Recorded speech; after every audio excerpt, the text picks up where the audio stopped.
दोस्तों, आप सभी का KS स्टोरीज यूट्यूब चैनल पर स्वागत है। दोस्तों, हमारे चैनल को लाइक, शेयर और सब्सक्राइब कीजिए और बेल आइकॉन हिट करना ना भूलें ताकि आप सभी को सबसे पहले वीडियो का नोटिफिकेशन मिले। आकर्ष वर्सेस सहदेव देशमुख। मैदान में खड़े सभी योद्धा एक पल के लिए सहदेव की ओर देख रहे थे तो दूसरे पल आकर्ष की ओर। जब भी उनकी नजर आकर्ष पर आती थी तो सबकी आंखों में एक दया का भाव दिखाई देने लगता। वह सभी तो मान चुके थे कि आकर्ष का बुरा समय आ चुका। ग्यारह। द्विपिन ने अपना सर उठाकर भयंकर गर्जना की और आकर्ष की तरफ तेजी से भाग। उसके पैरों के नाखून बड़े हो गए थे और उसने अपना खूनी जबड़ा खोल दिया था जैसे वह आकर्ष को एक ही झपट्टे में निगल जाएगा। लेकिन ठीक उसी समय जब वह द्विपिन आकर्ष को काटने वाला ही था, वहां पर एक असाधारण सी घटना घटी जिसने वहां मौजूद सभी योद्धाओं को आश्चर्यचकित कर दिए। कुछ तो अपनी आंखें मसलने लगे ताकि दोबारा से देखकर पता लगा सके कि वह कोई सपना तो नहीं देख रहे हैं। आकर्ष के कंधे पर बैठी सुवर्णा उसे द्विपिन को आगे बढ़ते देख अचानक से अपने दोनों पैरों पर खड़ी हुई और आंतरिक ऊर्जा के साथ एक आवाज निकाल। उसकी यह आवाज इतनी ज्यादा कर्कश थी कि आसपास का पूरा वातावरण कांप उठ। जैसे ही उस द्विपिन ने सुवर्णा की वह आवाज सुनी तो उसके पूरे शरीर में एक सिहरन सी दौड़ गई और वह अपनी जगह पर ही रुक गए। डर के मारे उसके शरीर में कंपन होने लगे और वो वहीं पर जमीन पर अपना मुंह रखकर बैठ गए। सहदेव, जो कि उस द्विपिन की पीठ पर सवार था, उसके ऐसे अचानक से रुक जाने के कारण वह अपना संतुलन खो बैठा और सीधा मुंह के बल जमीन पर गिर पड़। जो द्विपिन कुछ क्षण पहले तक जोर जोर से गर्जना कर रहा था, अब उसकी आवाज बिल्कुल शांत हो गई थी।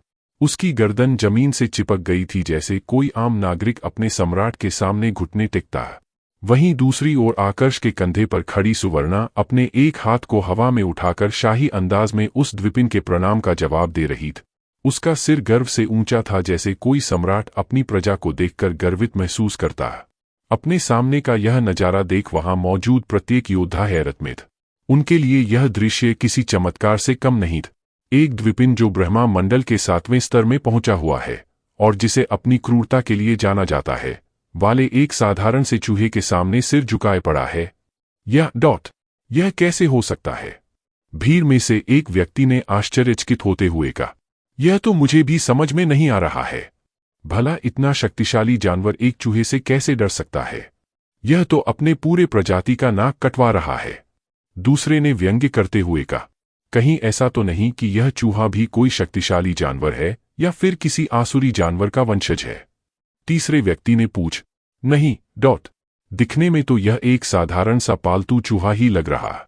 इसने बस एक चीख मारी और द्विपिन डर के मारे ऐसे इसके सामने गिर पड़ा जैसे इसने कोई भूत देख लिया। यह तो मैं भी पहली बार देख रहा हूं कि कोई बिल्ली चूहे से डर रही है। भीड़ में से एक और व्यक्ति ने अपनी नाराजगी व्यक्त। यह सचमुच एक अकल्पनीय दृश्य था। विहिका नगरी में भी ब्रह्मा मंडल के 7वें स्तर का आसुरी जानवर सामान्य नहीं था। इनको पालतू बनाने के लिए कई बार तो मूल मंडल के योद्धाओं तक को आगे आना पड़ता था। तो फिर ऐसा कैसे हो गया था कि एक चूहे को देखकर इतना शक्तिशाली जानवर उसके सामने झुक गया था? वैसे तो ब्रह्मा मंडल के स्तर वाले जानवरों को खूंखार जानवरों की श्रेणी में रखा जाता था, पर ऐसे जानवर जिनके पूर्वज कभी आसुरी जानवर थे उनको ब्रह्मा मंडल में भी आसुरी जानवरों को दर्जा दे दिया गया था। जैसे कि सुवर्ण, वह ब्रह्मा मंडल में भी आसुरी जानवर की श्रेणी में आ रही थी। अब क्योंकि सुवर्णा मूल मंडल में पहुंच चुकी थी तो उसे अपने से कमजोर जानवरों को डराने के लिए सिर्फ अपनी आभा प्रदर्शित करनी थी, जैसा कि उसने अभी किया था। जानवरों में उनके खून का बहुत महत्व होता था, इसलिए जैसे ही सुवर्णा ने आंतरिक ऊर्जा के साथ आवाज लगाई, द्विपिन ने उसकी आभा को महसूस कर लिया और उसे समझ में आ गया कि सुवर्णा आसुरी जानवर की वंशज है। उसका खून अत्यधिक शुद्ध और शक्तिशाली है, इसलिए उसने तुरंत आत्मसमर्पण कर दिए। इस पूरे नज़ारे को देखने के बाद सिर्फ बलदेव और उपमन्यु ही ऐसे थे जो इसे गंभीरता से ले रहे थे। उन दोनों की आंखों में आकर्ष और सुवर्णा के प्रति डर का भाव साफ झलक रहा था। वो यह सब कुछ देखकर ही समझ गए थे कि आकर्ष के कंधे पर बैठी वह छोटी सी चूहिया कोई पालतू जानवर नहीं है। कैसा मजाक था? क्या कोई पालतू जानवर इतना क्षमतावान हो सकता था कि वह एक आसुरी या फिर खूंखार जानवर को अपने सामने झुकने पर मजबूर कर दे? उन दोनों को अच्छे से याद था कि अभी कुछ समय पहले ही जब सुवर्णा ने उस द्विपिन को देखकर चीख निकाली थी, तब उन दोनों के आसुरी जानवर भी डर से कांप उठे थे। अगर उन दोनों ने सही समय पर अपने जानवरों को शांत नहीं किया होता तो वह भी बेचैन होकर भाग जाता। इससे स्पष्ट हो गया था कि आकर्ष के कंधे पर बैठी वह चूहिया साधारण नहीं है। उपमन्यु, क्या तुम इस लड़के को जानते हो? बलदेव ने उपमन्यु की ओर देखा और आंतरिक ऊर्जा के द्वारा संदेश भेजकर पूछ। जब बलदेव ने उपमन्यु को आकर्ष की दूसरी तरफ से जाते देखा था, उसी क्षण उसे समझ में आ गया था कि उपमन्यु आकर्ष को पहले से जानता है और उसने जानबूझकर सहदेव को उकसाया है ताकि वो सहदेव आकर्ष का निशाना बन जा। यह उपमन्यु की योजना थी जिसे अभी तक कोई भी समझ नहीं पाया था। बलदेव को भी उस पर शक सिर्फ इसलिए हुआ क्योंकि वह उपमन्यु को पहले से जानता था। दोनों के बीच आपसी द्वेष था, इसलिए उसे पता था कि उपमन्यु कितना गिर सकता है। नहीं, मैं इस लड़के को नहीं जानता हूं। मैं बस 1 घंटे पहले रेस्टोरेंट में इससे मिला था। उपमन्यु ने असहमति में सिर हिलाते हुए आंतरिक ऊर्जा के द्वारा संदेश भेजकर बलदेव को जवाब दिए। इसके बाद उसने सहदेव की ओर देखा जो अभी भी मूंग के बल जमीन पर गिरा हुआ था। अपने प्रतिद्वंद्वी की ऐसी हालत देख उपमन्यु के चेहरे पर एक संतोषजनक मुस्कुराहट आ गई। उसने एक बार फिर से सहदेव के गुस्से की आंच में घी डालते हुए कहा, सहदेव, जैसा मालिक होता है उसका दास भी वैसा ही होता, पर यहां तुम्हारा यह दास जानवर तुमसे ज्यादा समझदार है। कम से कम इसे तो पता है कि किसके सामने झुकना है और कहां पर घमंड दिखाना है। अगर मेरी बात मानकर तुम पहले ही दूसरा रास्ता चुन लेते तो इस समय जमीन पर गिरकर रेत नहीं चाट रहे होत। अभी भी देर नहीं हुई है, अपनी गलती की माफी मांग लो। शायद यह छोटा भाई तुम्हें माफ भी कर दे। उपमन्यु ने यहां पर दास जानवर शब्द का प्रयोग किया था, जो उन जानवरों को कहा जाता था जो पहले कभी आसुरी या खूंखार जानवर थे लेकिन बाद में जबरदस्ती उन्हें पालतू बनाया गया था। इन्हें पालतू जानवर भी कहा जा सकता था, लेकिन सुवर्णा इस श्रेणी में नहीं आती थी। वह आकर्ष की कोई पालतू जानवर नहीं थी, बल्कि उसकी एक साथी मानी जा सकती थी। आकर्ष ने जब उपमन्यु की बात सुनी तो वह मन ही मन सोचने लगा कि आखिरकार यह आदमी चाहता क्या है। साफ पता चल रहा था कि उपमन्यु जानबूझकर सहदेव को उकसा रहा था ताकि उसके लिए और ज्यादा मुसीबत खड़ी कर सके। अब सवाल यह था कि इससे उपमन्यु को क्या फायदा होने वाला था। क्या वह आकर्ष की आड़ में सहदेव से अपना कोई बदला लेना चाह रहा था?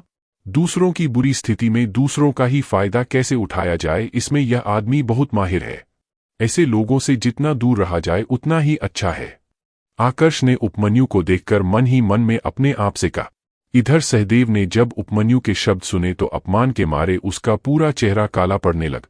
देशमुख परिवार का दूसरा बेटा होने के कारण आज तक किसी ने भी उसका इस तरह से अपमान नहीं किया था।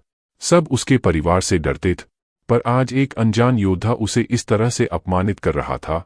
इसे सहदेव भला कैसे सहन कर सकता था? मेरा तुम्हारे साथ लड़ने का कोई मन नहीं है। तुम्हारे लिए बेहतर यही रहेगा कि तुम अपने काम से मतलब रखो, मुझसे ना उलझो। सहदेव को गुस्से में आग बबूला हुआ देख आकर्ष ने उसे चेतावनी दी। अभी तक की स्थिति उसके नियंत्रण में थी, लेकिन अगर सहदेव उस पर प्रहार करता है तो फिर स्थिति नियंत्रण से बाहर जाने वाली थी, जो शायद आगे के भविष्य में आकर्ष के लिए मुसीबत खड़ी कर सकती थी। मेरे लिए क्या बेहतर है यह मैं अच्छे से जानता हूं, तुम अपना सोचो, सहदेव ने गुस्से में गरजते हुए कहा। इसके साथ ही वह अपनी पूरी रफ्तार से आगे बढ़ा ताकि आकर्ष को सबक सिखा सके। जैसे ही उसने अपनी आंतरिक ऊर्जा का इस्तेमाल किया, उसके सिर के ऊपर पूरे 1200 हाथियों की परछाइयां प्रकट हो गई। इस समय वह अपनी पूरी ताकत का इस्तेमाल कर रहा था, जिससे यह तो स्पष्ट हो गया था कि उसका इरादा सिर्फ आकर्ष को सबक सिखाना नहीं है, वह आकर्ष को जान से मारना चाहता। आकर्ष को पहले लगा था कि अपने द्विपिन के हार मानने के बाद सहदेव समझ जाएगा, लेकिन ऐसा कुछ भी नहीं हो। उल्टा सहदेव अब उसे जान से मारने के इरादे से उसकी तरफ बढ़ रहा था, जिस वजह से आकर्ष भाई अब अपने उग्र रूप में आ गए। अब जब तुमने घायल होने का सोच ही लिया है तो यही सही डॉट, आकर्ष ने एक कठोर आवाज में कहा और अपने सीधे हाथ की पहली उंगली को सहदेव की तरफ किया, जो तेजी से उसकी तरफ बढ़ रहा था। शून्य स्पर्श कला। आकर्ष ने अपनी उस नई युद्ध कला का इस्तेमाल किया जो उसे मूल मंडल में प्रवेश करने के बाद मिली थी, लेकिन इस बार उसने अपने इस युद्ध कला के साथ अपने हवा के बल और बिजली के बल का इस्तेमाल नहीं किया था, क्योंकि उसके दुश्मन के लिए सिर्फ इस युद्ध कला का सामान्य रूप ही पर्याप्त था। उसकी उंगली से एक हल्के नीले रंग की ऊर्जा निकली और आगे बढ़। इसी के साथ आकर्ष के सिर के ऊपर भी हाथियों की परछाइयां प्रकट होना शुरू हो गई। इनकी संख्या तब तक बढ़ती रही जब तक कि वह 2000 तक नहीं पहुंच गया। सहदेव ने आकर्ष पर अपने मुक्के से प्रहार किया था, इसलिए आकर्ष की उंगली से निकली वह ऊर्जा भी सीधी जाकर सहदेव के मुक्के से टकरा।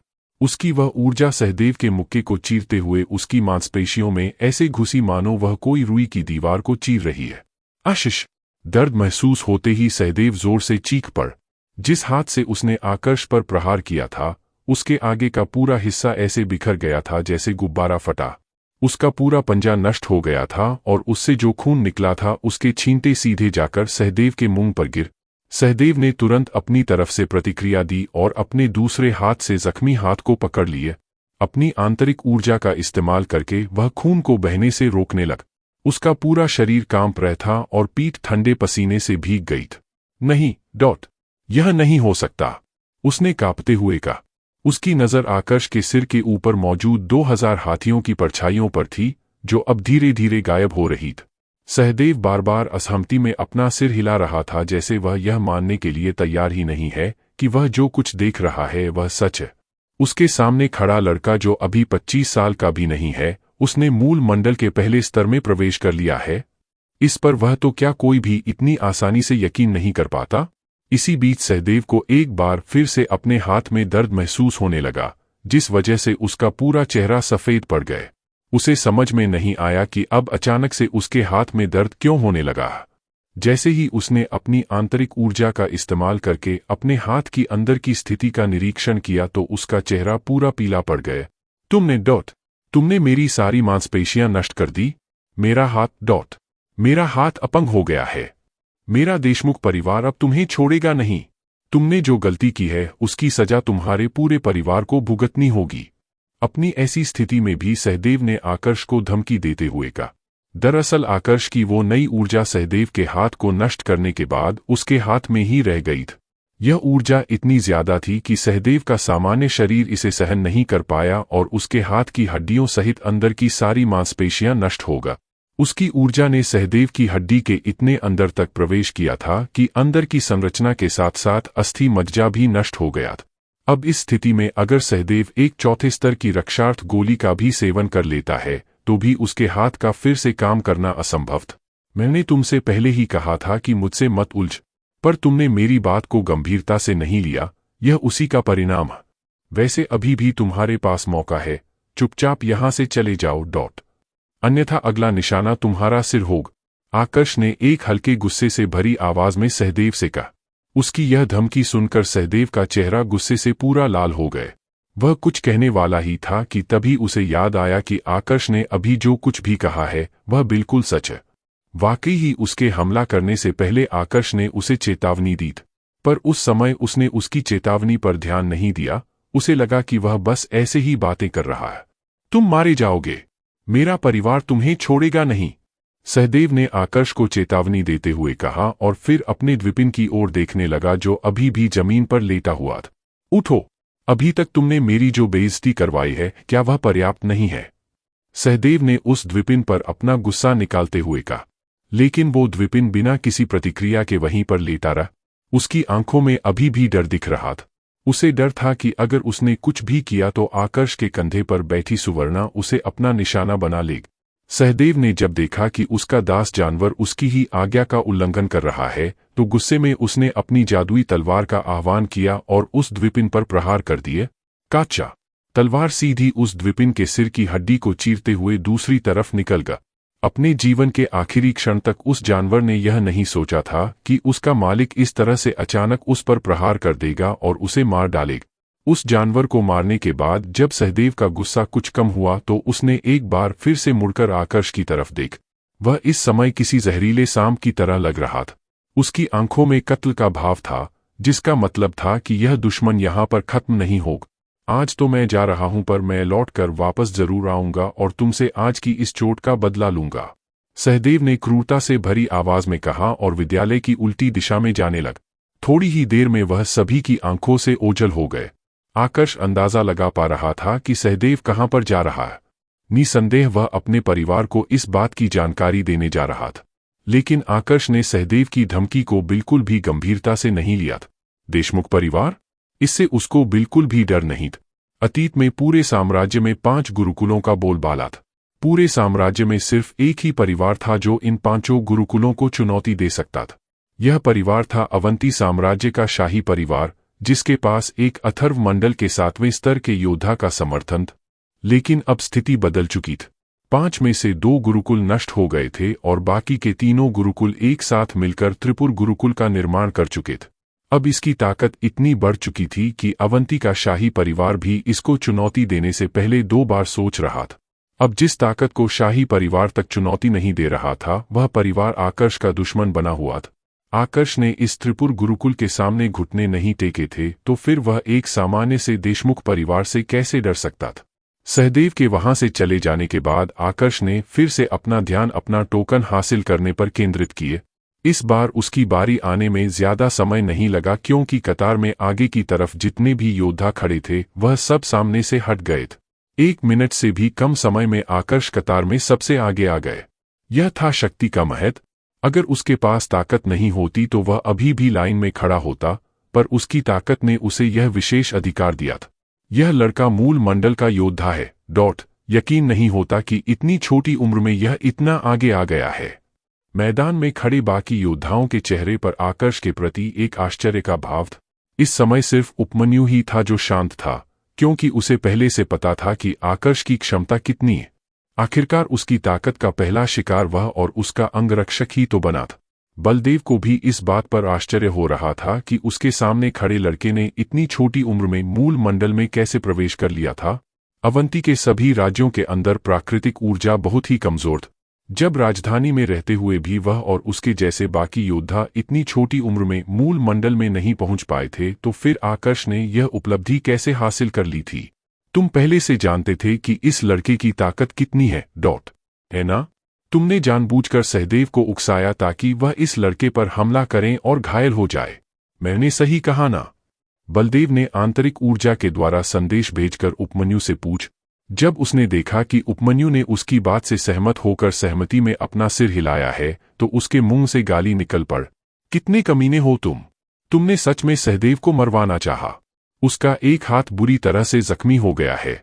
तुम्हें नहीं लगता कि तुम्हारा मजाक इस बार कुछ ज्यादा ही आगे बढ़ गया है? वह तो अच्छा था कि इस लड़के ने दया दिखाई, वरना यह चाहता तो सहदेव को खत्म भी कर देता। सहदेव ने फिर से आंतरिक ऊर्जा के द्वारा संदेश भेजकर उपमन्यु से कहा। इस समय वह अकेला नहीं था जो ऐसा सोच रहा था।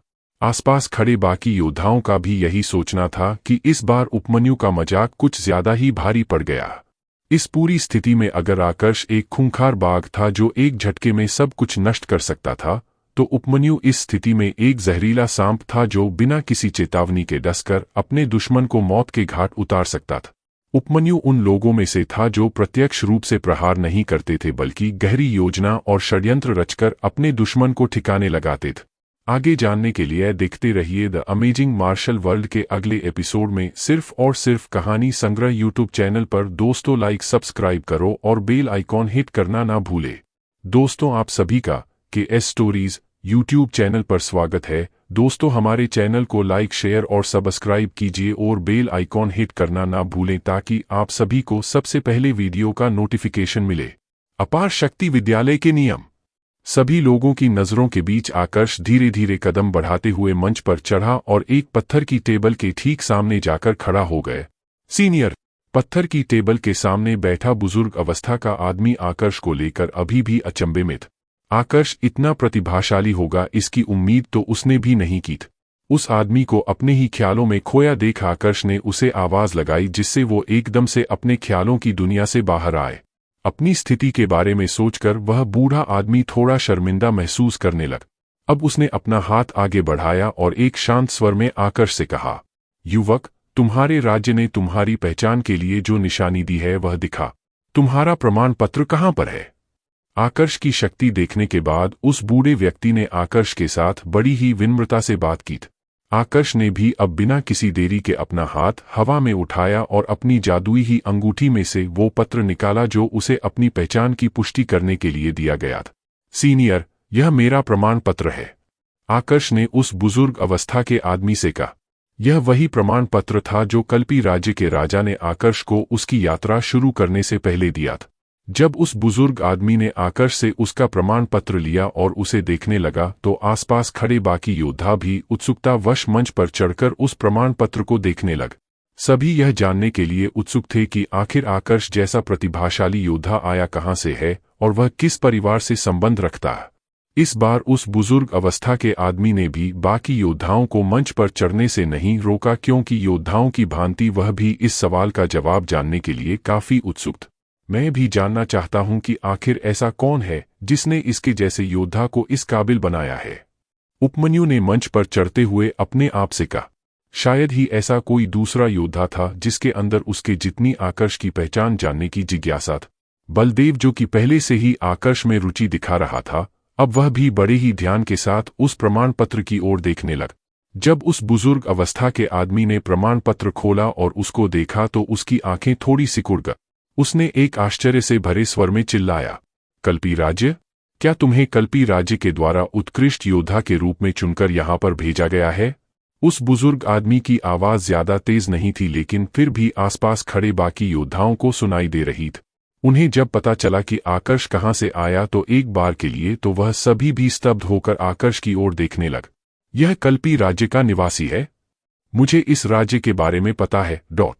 यह हमारे अवंती साम्राज्य के ही अधीन एक छोटा सा राज्य है, लेकिन पिछले कुछ सालों में यहां से किसी भी असाधारण प्रतिभा वाले व्यक्ति के बारे में मैंने नहीं सुना।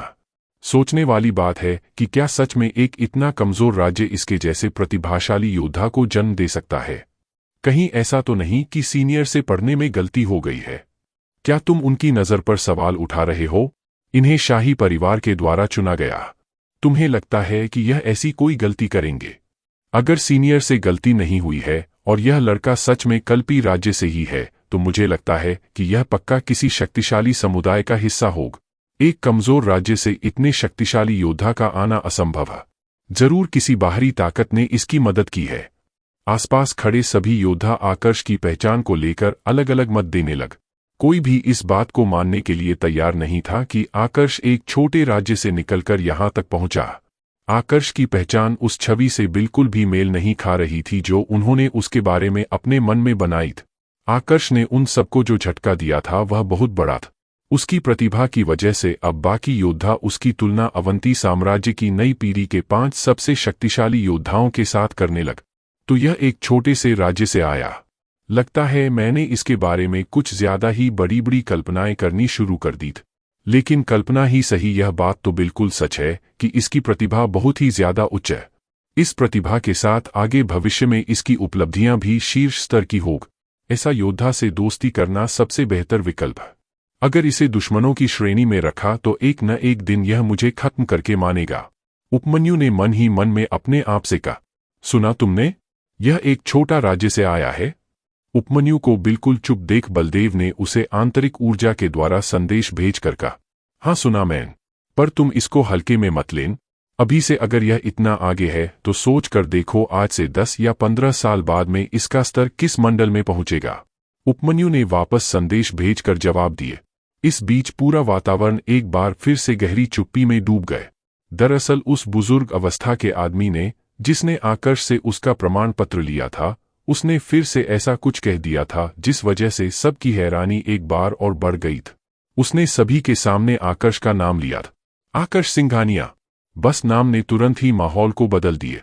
जो लोग पहले तक आकर्ष को छोटे राज्य का बता रहे थे, अब वही उसके नाम को लेकर अपनी राय बदलने लग। क्या सीनियर ने अभी आकर्ष सिंघानिया कहा?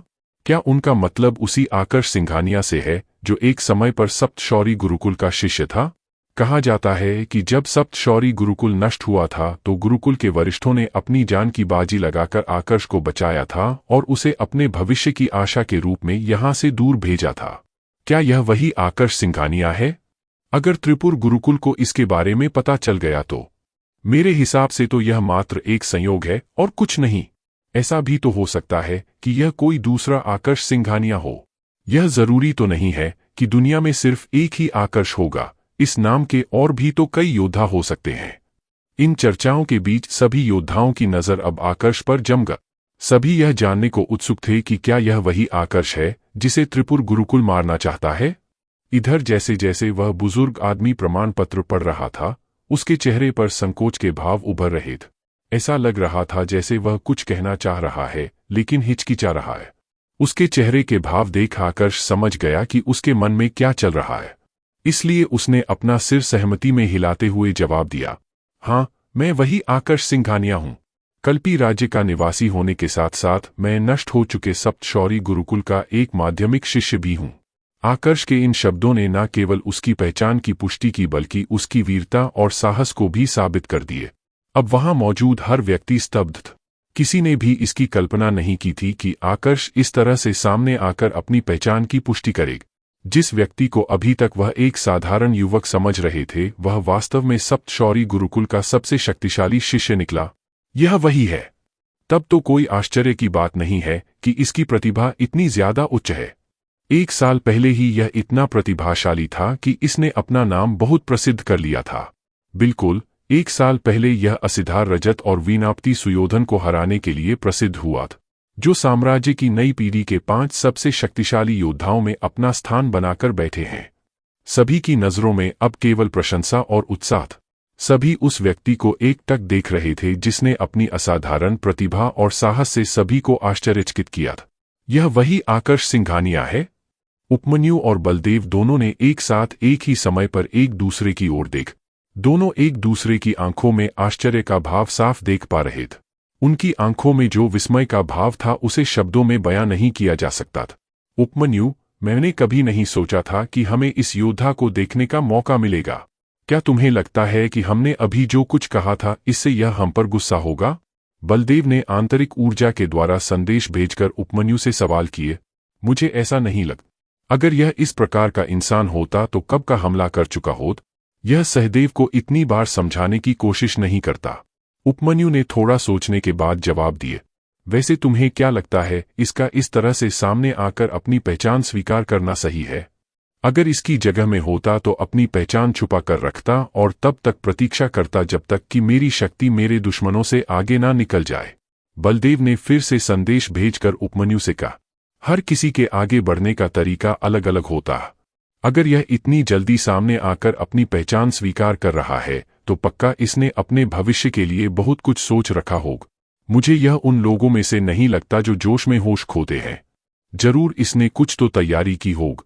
देखना, निकट भविष्य में हमें कुछ दिलचस्प घटनाएं देखने को मिलेगी। उपमन्यु ने एक रहस्यमयी मुस्कुराहट के साथ जवाब दिए। इधर उस बुजुर्ग अवस्था के आदमी ने आकर्ष को उसका टोकन दिया और साथ में आंतरिक ऊर्जा के द्वारा संदेश भेजकर आकर्ष को सतर्क करते हुए कहा, आकर्ष, मुझे डर है कि बहुत जल्द तुम्हारे यहाँ पर आने की खबर त्रिपुर गुरुकुल तक पहुँच जाएगी और वह लोग तुम्हारे लिए मुसीबत खड़ी करने की कोशिश करेंगे।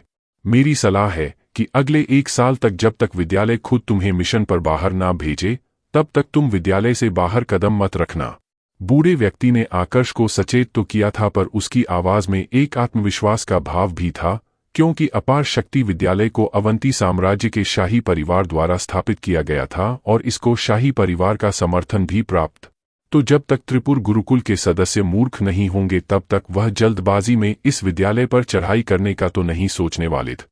अपार शक्ति विद्यालय में चाहे त्रिपुर गुरुकुल कितना भी शक्तिशाली क्यों ना हो, तुम पर प्रहार करने की हिम्मत नहीं करेगा। उस बुजुर्ग आदमी ने आगे समझाते हुए कहा, अवंती साम्राज्य के शाही परिवार की ताकत कितनी थी, यह बात उस बुजुर्ग अवस्था के आदमी से छुपी हुई नहीं थी। शाही परिवार इतने ताकतवर योद्धाओं से भरा था कि इनमें अथर्व मंडल के योद्धाओं की कोई भी कमी नहीं थी। यहाँ तक कि एक योद्धा तो ऐसा भी था जो अथर्व मंडल के 7वें स्तर से आगे जा चुका था। वही बात करें त्रिपुर गुरुकुल की तो उसमें अभी तक एक भी ऐसा योद्धा नहीं था जिसने अथर्व मंडल के 7वें स्तर में कदम रखा था।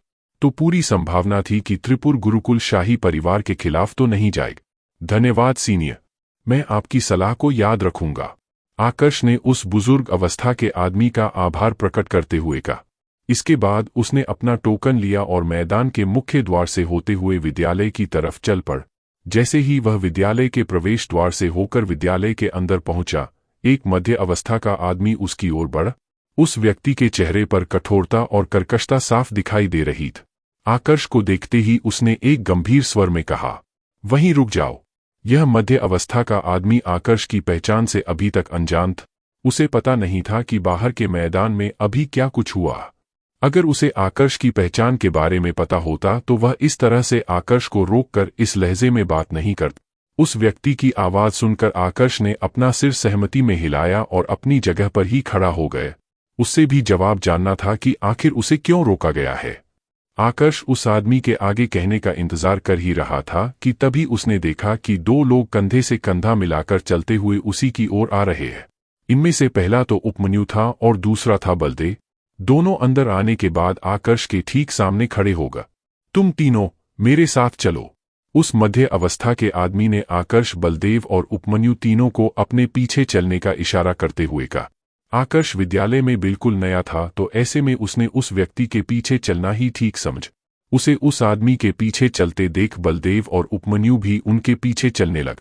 मैंने कभी नहीं सोचा था कि तुम वही आकर्ष सिंघानिया होंगे जो एक समय पर सप्तशौरी गुरुकुल क्या शिष्य थे, बलदेव ने आकर्ष से कहा। उसकी आवाज काफी भावुक करने वाली थी। शायद बलदेव आकर्ष से मिलकर काफी उत्साहित महसूस कर रहा था। मैं जानता हूं कि तुम मुझे मेरी प्रतिभा के कारण इतना सम्मान दे रहे हो, पर मुझे नहीं लगता कि मेरी प्रतिभा इतनी भी उच्च है। यहां पर मैं प्रतिभाशाली हूं, लेकिन पूरे सोमाली महाद्वीप के योद्धाओं की बात करें तो उनके सामने मेरा कोई भी अस्तित्व नहीं है। इस विद्यालय से निकलने के बाद हमें माया साम्राज्य में भेजा जाएगा, जहां और भी प्रतिभाशाली योद्धाओं से हमारा सामना होगा। वहां पर मुझसे भी उच्च प्रतिभा वाले योद्धाओं से तुम मिलोगे। अभी तो मैं अपनी तुलना उनसे भी नहीं कर सकता हूं, इसलिए मुझे नहीं लगता कि मैं इस सम्मान के लायक हूं, आकर्ष ने एक शांत स्वर में बलदेव से कहा। वह मध्य अवस्था का आदमी जो उनको आगे का रास्ता दिखा रहा था, आकर्ष की बात सुनकर उसकी आंखों में एक आश्चर्य का भाव आ गए। आकर्ष के इस बर्ताव ने उसे अंदर ही अंदर काफी खुशी दी। ना ज्यादा अहंकारी और ना ही ज्यादा घमंडी। अगर इसे अच्छे से प्रशिक्षण दिया जाए तो आगे भविष्य में यह एक शक्ति स्तंभ बन सकता है। उस मध्य अवस्था के आदमी ने मन ही मन में अपने आप से कहा। अपनी ताकत को लेकर सबकी धारणाएं अलग अलग थी, लेकिन उस आदमी के अनुसार आगे सिर्फ वही बढ़ सकता था जिसे अपनी क्षमता का पूरा ज्ञान। माया साम्राज्य, यह नाम सुनकर बलदेव के चेहरे पर एक कड़वाहट भरी मुस्कुराहट आ गई। मैं तुम्हारी तुलना किसी और से नहीं कर रहा हूं, मैं बस यह कहना चाह रहा हूं कि तुम हमसे आगे हो। बलदेव ने अपने कथन को सही किए। माया साम्राज्य और उसके स्तर के योद्धा बलदेव से बहुत आगे थे। वह तो यहां तक ही खुश था कि कम से कम अवंती साम्राज्य में तो उसकी एक पहचान है। माया साम्राज्य में उन योद्धाओं को चुना जाने वाला था जो लोग अंशतर देश की तरफ से 10 देशों के महामुकाबले में भाग लेने वाले थे। ऐसे योद्धाओं से बलदेव भला अपनी तुलना कैसे कर सकता था?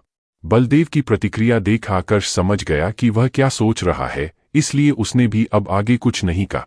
जिस तरह कल्पी राज्य के साथ वह बंधा हुआ नहीं था, ठीक उसी प्रकार अवंती साम्राज्य के साथ भी वह जिंदगी भर बंध कर नहीं रहने वाला था। उसकी मंजिल विदेशी क्षेत्र थे, जहां पर एक समय पर लक्ष्य का बोलबाला था। अगर उसे इस पूरी दुनिया का स्वामी बनना है तो सबसे पहले विदेशी क्षेत्रों में अपनी ताकत स्थापित करनी होगी, जो कि अपने आप में एक मुश्किल काम होने वाला था। बलदेव, तुम हौसला मत हार। तुम दोनों का ही कहना गलत नहीं है, बस तुम लोगों के देखने का नजरिया अलग अलग है। तुमने अपनी नज़र सिर्फ अपने साम्राज्य तक सीमित रखी है, जबकि आकर्ष इस साम्राज्य से बाहर निकलकर अपने आप को सक्षम बनाना चाहता है। बलदेव को हताश हुआ देख उपमन्यु ने उसका आत्मविश्वास बढ़ाने की कोशिश की। जब तुम सभी का अपार शक्ति विद्यालय में प्रशिक्षण शुरू हो जाएगा तो तुम्हें विद्यालय के प्रत्येक नियम का पालन करना होगा। अगले 1 वर्ष में विद्यालय द्वारा दिए जाने वाले कामों को छोड़कर प्रत्येक महीने में तुम लोगों को सिर्फ एक ही बार विद्यालय से बाहर जाने का मौका मिलेगा, इसलिए पूरी कोशिश करना कि कोई भी काम अधूरा ना छोड़। एक बार विद्यालय से बाहर जाकर वापस लौटने के बाद चाहे कितना भी जरूरी काम क्यों ना आ जाए, विद्यालय तुम्हें दोबारा से अवकाश नहीं देगा। अगर तुम में से किसी ने भी नियमों का उल्लंघन किया तो उसे उसी क्षण विद्यालय से बाहर निकाल दिया जाएगा। सिर्फ इतना ही नहीं, तुम लोगों से मुकाबले में भाग लेने की योग्यता भी छीन ली जाएगी। यह मैं तुम लोगों को चेतावनी नहीं दे रहा हूं, बल्कि नियमों को लेकर तुम्हें सतर्क कर रहा हूं, इसलिए मेरे शब्दों को बिल्कुल भी हल्के में मत लेना। उस मध्य अवस्था के आदमी ने आकर्ष, उपमन्यु और बलदेव को सावधान करते हुए कहा। नियम सुनकर आकर्ष को थोड़ा अजीब तो लगा, पर उसने कोई प्रतिक्रिया नहीं दी। उसका सबसे बड़ा लक्ष्य तो इस विद्यालय में 1 साल तक प्रशिक्षित होकर प्रतियोगिता में शामिल होना था। उसका उद्देश्य था उस प्रतियोगिता में प्रथम स्थान हासिल करके उत्कृष्ट योद्धाओं में शामिल होना और माया साम्राज्य में जाकर वहां पर फिर से प्रशिक्षण प्राप्त करना। विद्यालय में रहना या बाहर जाने का समय उसके लिए मायने नहीं रखता था। इसके अलावा उसे बाहर जाने की कोई जरूरत भी नहीं थी। यहां पर ऐसा कोई नहीं था जिससे उसे मिलने जाना हो या फिर उसकी परवाह। उसका ध्यान सिर्फ अपनी क्षमता को निखारने और उस प्रतियोगिता में प्रथम स्थान हासिल करने पर केंद्रित। आगे जानने के लिए देखते रहिए द अमेजिंग मार्शल वर्ल्ड के अगले एपिसोड में। सिर्फ और सिर्फ कहानी संग्रह के एस स्टोरीज यूट्यूब चैनल पर। दोस्तों लाइक सब्सक्राइब करो और बेल आइकॉन हिट करना ना भूले।